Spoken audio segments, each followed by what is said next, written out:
पुराणों में वर्णन आता है कि भगवान विष्णु इस दिन से 4 मास पर्यंत चातुर्मास पाताल में राजा बलि के द्वार पर निवास करके कार्तिक शुक्ल एकादशी को लौटते हैं।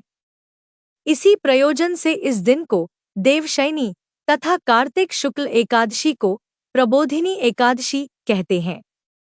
इस काल में यज्ञोपवीत संस्कार, विवाह, दीक्षा ग्रहण, यज्ञ, गृह प्रवेश, गोदान, प्रतिष्ठा एवं जितने भी शुभ कर्म हैं, वे सभी त्याज्य होते हैं। भविष्य पुराण, पद्म पुराण तथा श्रीमद् भागवत पुराण के अनुसार हरिशन को योगनिद्रा कहा गया है। संस्कृत में धार्मिक साहित्यानुसार हरि शब्द सूर्य, चंद्रमा, वायु, विष्णु आदि अनेक अर्थों में प्रयुक्त है। हरिशन का तात्पर्य इन 4 माह में बादल और वर्षा के कारण सूर्य चंद्रमा का तेज क्षीण हो जाना उनके शयन का ही द्योतक होता है। इस समय में पित्त स्वरूप अग्नि की गति शांत हो जाने के कारण शरीरगत शक्ति क्षीण या सो जाती है। आधुनिक युग में वैज्ञानिकों ने भी खोजा है कि चातुर्मास्य में मुख्यतः वर्षा ऋतु में विविध प्रकार के कीटाणु अर्थात सूक्ष्म रोग जंतु उत्पन्न हो जाते हैं। जल की बहुलता और सूर्य तेज का भूमि पर अति अल्प प्राप्त होना ही इनका कारण है। धार्मिक शास्त्रों के अनुसार आषाढ़ शुक्ल पक्ष में एकादशी तिथि को शंखासुर दैत्य मारा गया।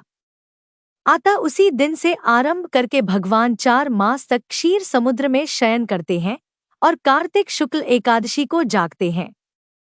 पुराण के अनुसार यह भी कहा गया है कि भगवान हरि ने वामन रूप में दैत्य बलि के यज्ञ में 3 पग दान के रूप में मांगे। भगवान ने पहले पग में संपूर्ण पृथ्वी, आकाश और सभी दिशाओं को ढक लिया। अगले पग में संपूर्ण स्वर्ग लोक ले लिया। तीसरे पग में बलि ने अपने आप को समर्पित करते हुए सिर पर पग रखने को कहा। इस प्रकार के दान से भगवान ने प्रसन्न होकर पाताल लोक का अधिपति बना दिया और कहा, वर मांगो। बलि ने वर मांगते हुए कहा कि भगवान आप मेरे महल में नित्य रहें। बलि के बंधन में बंधा देख उनकी भार्या लक्ष्मी ने बलि को भाई बना लिया और भगवान से बलि को वचन से मुक्त करने का अनुरोध किया।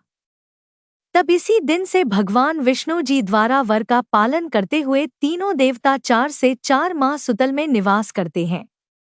विष्णु देवशयनी एकादशी से देवउठानी एकादशी तक, शिवजी महाशिवरात्रि तक और ब्रह्मा जी शिवरात्रि से देवशयनी एकादशी तक निवास करते हैं। देवशयनी एकादशी के दिन प्रातःकाल उठें। इसके बाद घर की साफ सफाई तथा नित्य कर्म से निवृत्त हो जाए। स्नान कर पवित्र जल का घर में छिड़काव करें। घर के पूजन स्थल अथवा किसी भी पवित्र स्थल पर प्रभु श्री हरि विष्णु की सोने, चांदी, तांबे अथवा पीतल की मूर्ति की स्थापना करें।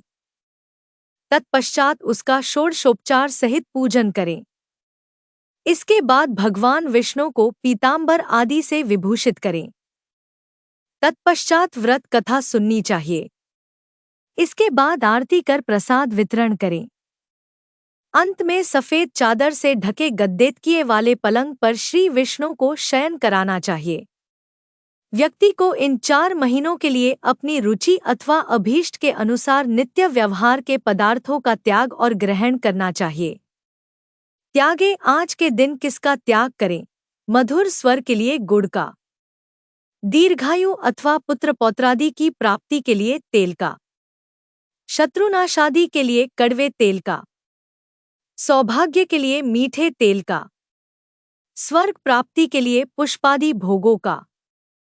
प्रभु शयन के दिनों में सभी प्रकार के मांगलिक कार्य जहां तक हो सके न करें।